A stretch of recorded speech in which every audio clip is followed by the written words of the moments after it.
Report আসছে, সেই রিপোর্টগুলো আবার আলোচনা হবে, আলোচনা হয়ে আবার কি হবে আমাদের। অ্যাকচুয়ালি এই সর্বকালীন সরকারের জন্য এত বড় ক্যানভাসটা করার কিন্তু প্রয়োজন ছিল কিনা, এটা আমার একটা প্রশ্ন আছে। এটা আমার ব্যক্তিগত প্রশ্ন, আমি দল থেকে বলছি, দলের পক্ষে দিয়ে বলছি না। তো এই ভোটের এই প্র্যাকটিসটা যদি আমরা শুরু করতে পারি এবং জনগণ যদি জনগণের মনোনীত সরকার গঠন করতে পারে, জনগণ তাদের অধিকার তারা আদায় করে নেবে।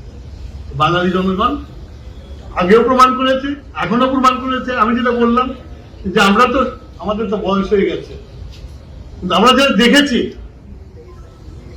দেখে এটাই শিখেছি যে আজকে আওয়ামী লীগ পালিয়ে গেছে। আওয়ামী লীগ পালিয়ে যাওয়ার চরিত্র কিন্তু আজকে নতুন না।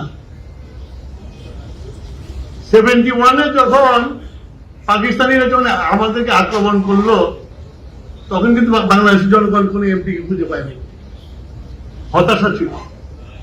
কোথায় যাব আমরা, কার কাছে যাব আমরা? সেই সময়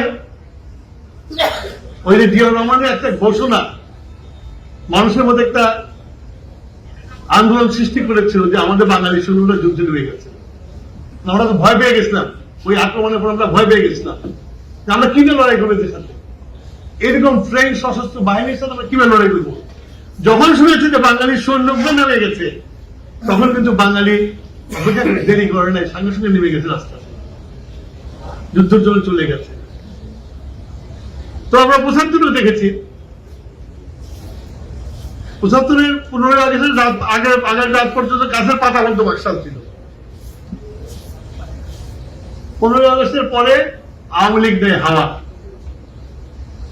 রক্ষী বাহিনী বানিয়েছিল, রক্ষী বাহিনী আমি নিজের চোখে দেখেছি, ড্রেস খুলে ড্রেনের মধ্যে ফেলে লুঙ্গি পরে পালাচ্ছে।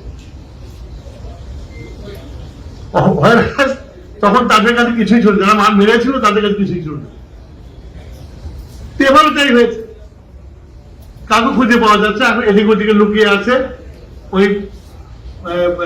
গাজীপুরে অঘটন ঘটিয়েছে, আমাদের একজনকে নিহত করেছে, শহীদ করেছে, আছে। তো আওয়ামী লীগের চরিত্র এইটা। এগুলোকে যদি আপনাকে যদি বন্ধ করতে হয়, তাহলে একটা সুষ্ঠু নির্বাচনের মধ্যে যেতে হবে। আপনার সংস্কার করতেছেন, সংস্কার করতে যদি 5 বছর লাগে, তাহলে কি 5 বছর চলবে? সংস্কার হবে। সংস্কারটা আমরা 31 দিয়েছি। আমরা যে যুবপথ আন্দোলনে যারা আছে তাদেরকে সাথে নিয়ে একসাথে বসে আমাদের নিজেদের মধ্যে কনসাসনেস তৈরি করে, ওই যাকে জুনায়েদ বলে গেল যে আমরা 31 দিয়েছি, আমরা একজন মঞ্চ দিয়েছি, সেটা সামনে আছে। আর ওনারা যে কমিটি করেছে, সেই কমিটির রিপোর্টকে আমরা বলছি ফেলে দেবো। আমরা বলি সংস্কার করলেও তো আপনাকে পার্লামেন্টে রেটিফাই করতে হবে। আপনাদের রিপোর্ট গুলো থাকবে। আমরা যারা ইলেকশন করবো, ইলেকশনে যারা পার্লামেন্টে যাব, এই রিপোর্ট গুলো আমরা আলোচনা করবো। এখানে পিসফিল করে ডেকে নিয়ে আলোচনা করে কোনো লাভ হবে না। ইউনিট পিপুলস ম্যান্ডেট, সেখানে বসে আমরা আপনাদের আজকে যে রিফর্ম গুলো আছে, আমরা কাজ করছি না, যে আপনার রিফর্ম গুলো করার জন্য যে রিপোর্ট গুলো দিয়েছে আমাদের সালাউদ্দিন সাহেব, উনি আহ্বায়ক, উনি আলোচনা করছেন, বিশ্লেষণ করছেন, বসছেন তাদের সাথে। কেন? Because we are serious, that's why Salahuddin is here, he is the আহ্বায়ক অফ দ্যাট কমিটি। অবশ্যই করতে হবে। শোনেন, একটা জিনিস আপনাকে বলি, হাসিনার 16 বছরের শাসনের পরে যদি কোন দলই মনে করে যে ইলেকশন করে জিতে it will be business as usual, then they are living in fool's paradise. সেই জন্যই আমরা সবাইকে নিয়ে জাতীয় সরকার করে আমরা দেশ চালাতে চেয়েছি, এবং এটা আমাদের যুবপথ আন্দোলনের সবার সাথে আলোচনা করি আমরা এটা করেছি। অতীতে হয় না, এটা হবে না তার তো কথাই। অতীতের পরিস্থিতি, এখনকার পরিস্থিতি অনেক পরিবর্তন হয়ে গেছে। আজকে এখন আমাদের এই যে নাগরিক কমিটি, আমাদের যুবক ভাইরা, আমি আন্দোলনে 25 তারিখে আমার ফ্যামিলি তখন ব্যাংককে ছিল, আমি ব্যাংককে ছিলাম। আমি বলেছিলাম এবার জিতবে।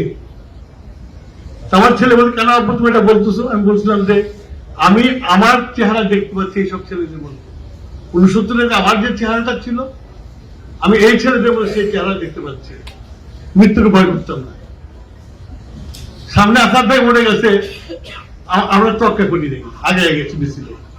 সুতরাং জয়লাভ করবে। ছাত্ররাই তো ওই যে কবিতা আছে, যুদ্ধ জমার সময় যৌবন যার যুদ্ধ জমার সময় তার, তো ওদের যে যুদ্ধ জমার সময় ছিল।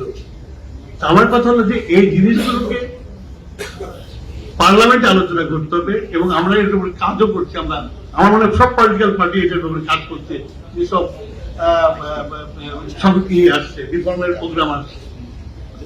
আপনাদের মধ্যে এই একটা কি ধারণা আমি বুঝি না, পার্লামেন্টে গেলে আলোচনা হবে। এবার আলোচনা করতে হবে, দেখি ওই সিচুয়েশন এই দেশে আছে এখন। তো সুতরাং এবার তো এটা হবে না। 90 সালে বেগম জিয়া শপথ নেওয়ার পরের দিনে শেখ হাসিনা বলল, ধাক্কাবো, ঠেলবো, পড়বো, একদিনও শান্তি মতো সরকার চলতে দিব না। এরকম বলার লোক তো সাইকি তো নাই, অনেক সময় পার হয়ে গেছে। সুন্দর আলোচনা হবে, সাথে সাথে আমাদের 31 দফা আছে, সেটাও আলোচনা হবে পার্লামেন্টে, যেটা ভালো হবে সেটা। আমরাই তো বলেছি যে আপার হাউস করবো আমরা। সুতরাং এগুলোকে ইমপ্লিমেন্ট করার জন্য আমি মনে করি যে আজকে যে উত্তাপটা আছে মাঠে, এই উত্তাপ থেকে উত্তরণ করতে হলে মানুষকে দৃষ্টিটা নির্বাচনের দিকে নিয়ে যেতে হবে। এবং যার যার প্রোগ্রাম আছে, সরকারের যা প্রোগ্রাম, দলগুলো প্রোগ্রাম তারা দেবে, দিয়ে করবে। আমি মনে করি যে আপনার এই নির্বাচন কেন্দ্রিক জাতীয় ঐক্য করে আমাদের আগানো উচিত। আমরা সংস্কার করবো বলে you can't wait for independent period. সেটা কি টার্গেট দেওয়া হয়েছে, তার দিনের মধ্যে আমরা শেষ করে দেবো? হয়নি, হবেও না।